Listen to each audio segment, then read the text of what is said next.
Next.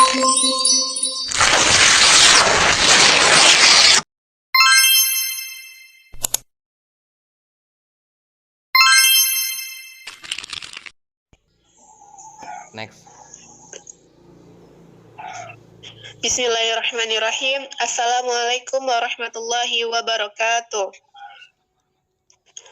Alhamdulillahirrabbilalamin. Wassalatu wassalamu ala asrafil anbiya'i wal mursalin wa ala alihi wa ashabihi ajma'in. Amma ba'du. Pertama-tama marilah kita panjatkan puji dan syukur atas kehadirat Allah Subhanahu wa taala, yang mana atas berkat dan rahmatnya lah kita dapat berkumpul di Zoom ini untuk melakukan presentasi hasil diskusi kita. Salawat serta salam tak lupa kita curahkan ke baginda Rasulullah Sallallahu Alaihi Wasallam dengan melafazkan Allahumma salli ala Sayyidina Muhammad wa ala ali Sayyidina Muhammad. Baiklah, yang terhormat Bapak Nispi Sabadi selaku dosen pengampu serta teman-teman semua yang saya banggakan, kami izin dari kelompok 7 yang beranggotakan saya Nurrahma Agustina serta Lilis Rahmadina beserta Sony izin mempresentasikan hasil diskusi kami. Baiklah, kita masuki pembahasan yang pertama, yaitu model ASUR. Model ASUR merupakan langkah merencanakan pelaksanaan pembelajaran di ruang kelas secara sistematis dengan memadukan penggunaan teknologi dan media. Model ASUR menggunakan tahap demi tahap untuk membuat perancangan pembelajaran yang dapat dilihat dari nama model tersebut, yaitu ASSURE. Menurut Smaldino, A yang berarti Analyst Learners, S berarti State, Standard, and Objective, S yang kedua berarti Select, Strategi, Teknologi, Media, and Materialis, U berarti Utils, Teknologi, Media, and Materialis, R berarti Recruit, Learner, Participation, and E berarti Evaluate and Revise. Langkah pertama dalam merencanakan ruang kelas adalah dengan mengidentifikasi dan menganalisis karakteristik belajar yang disesuaikan dengan hasil belajar. Selanjutnya yaitu dengan menyatakan standar tujuan pembelajaran yang spesifik untuk kegiatan yang dilakukan.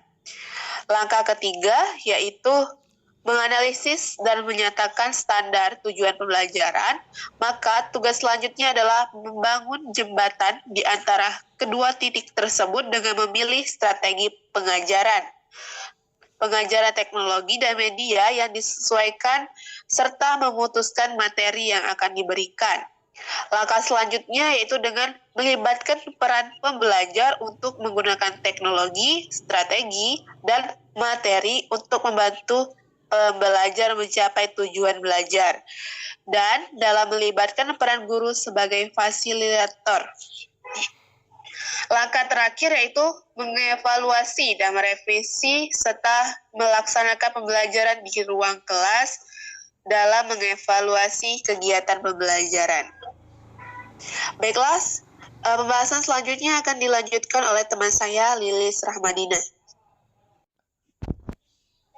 Baiklah, di sini saya Lilis Rahmadina ingin melanjutkan pembahasan yang dibahas oleh Rahma tadi. Kemudian ada penggunaan model ASUR. Yang pertama ada analisis pembelajar. Karakteristik umum dari pembelajar desain, pembelajar berbasis komputer, ialah pembelajar yang sudah melalui pendidikan dasar dan pendidikan menengah.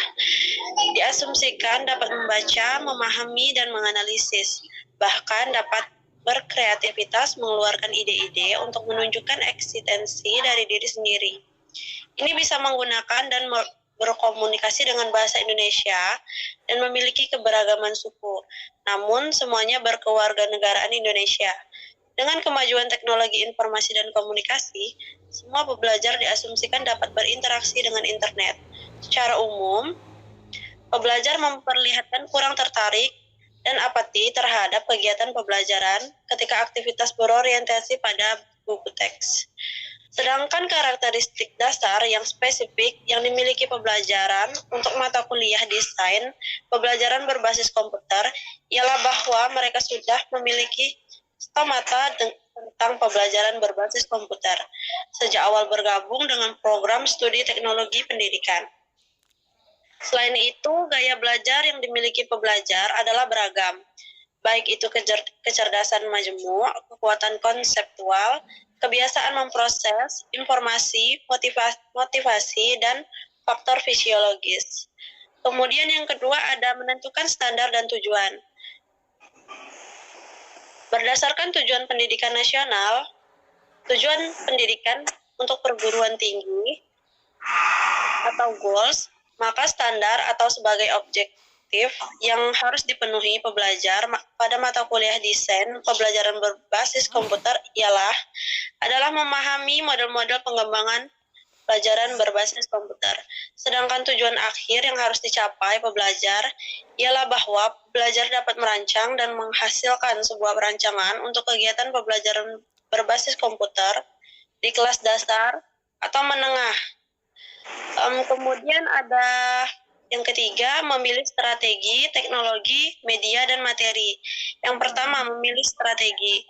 Ini merujuk pada ARCS atau Attention, Relevant, Confidence, dan Satisfaction. Maka strategi yang akan dipilih dalam perancangan pembelajaran ini ialah strategi yang berpusat pada pembelajar dan strategi yang berpusat pada pembelajar. Kemudian memilih teknologi dan media.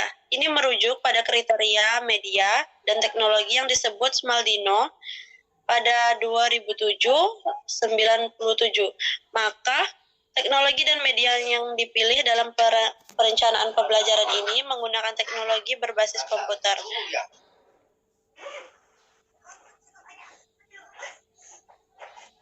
Kemudian yang ada memilih materi.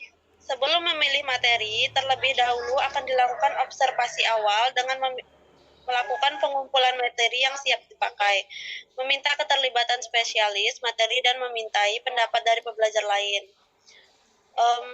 Kemudian yang keempat ada menggunakan teknologi media dan materi.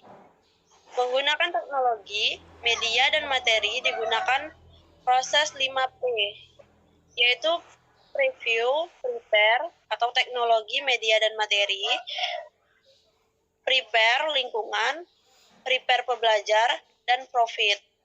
Setelah semuanya bisa dikondisikan untuk kondisi belajar, maka dilakukan kegiatan pembelajaran. Kegiatan yang akan dilakukan menggunakan model pembelajaran blended learning, yaitu menggabungkan pembelajaran tatap muka dan pembelajaran via online.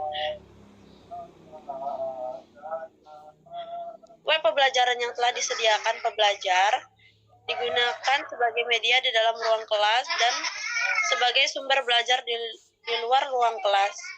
Untuk sumber belajar, web pembelajaran dibaca dan dipahami pembelajar. Hasil pemahaman masing-masing akan dibahas dalam diskusi pada pelaksanaan pembelajaran. Sedangkan media, web pembelajaran membantu memberikan contoh konkret daripada yang pembelajar jelaskan. Karena menggunakan ruangan yang membutuhkan arus listrik, perlu mengecek arus dan memastikan semua komputer terhubungan ke internet. Baiklah, selanjutnya akan dilanjutkan oleh teman saya, Sony, silakan. Baik, terima kasih. Selanjutnya saya akan menyampaikan apa yang disampaikan oleh Lilis Ramadina. 5. Required learner participation. Mengembangkan peran peserta serta peserta belajar. Tujuan utama pembelajaran adalah agar peserta belajar. Oleh karena itu, melibatkan peserta untuk belajar adalah aktivitas yang harus dilakukan oleh widyaswara dalam proses pembelajaran. Next. 6. Evaluasi and revisi. Ialah salah satu tujuan penilaian adalah mengukur tingkat pemahaman atas materi yang baru saja diberikan. Dalam hal ini, Penilaian bukan untuk menentukan tingkat kepintaran seorang pelajar, namun cenderung untuk memberikan masukan kepada mereka. Demikian juga evaluasi berguna untuk melakukan penilaian apakah seluruh proses pembelajaran sudah berjalan dengan baik atau ada proses pembelajaran yang perlu ditingkatkan ditingkatkan dan direvisi untuk meningkatkan kualitas kegiatan belajar mengajar itu sendiri. Baiklah, kesimpulan dari pembahasan ini yaitu model ASUR merupakan langkah merencanakan pelaksanaan pembelajaran di ruang kelas secara sistematis dengan memadukan penggunaan teknologi dan media. Model ASUR menggunakan tahap ini demi tahap untuk membuat perancangan pembelajaran yang dapat dilihat dari model tersebut. Penggunaan model ASUR dengan menganalisis belajar, menentukan standar dan tujuan, memilih strategi, teknologi, media, dan materi.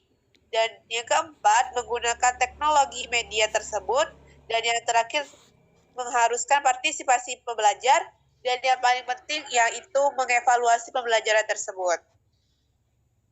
Baiklah, itu hasil presentasi dari kami. Apabila ada salah kata dan perbuatan, kami mohon maaf. Wabillahi taufiq wal hidayah. Wassalamualaikum warahmatullahi wabarakatuh. Waalaikumsalam warahmatullahi wabarakatuh.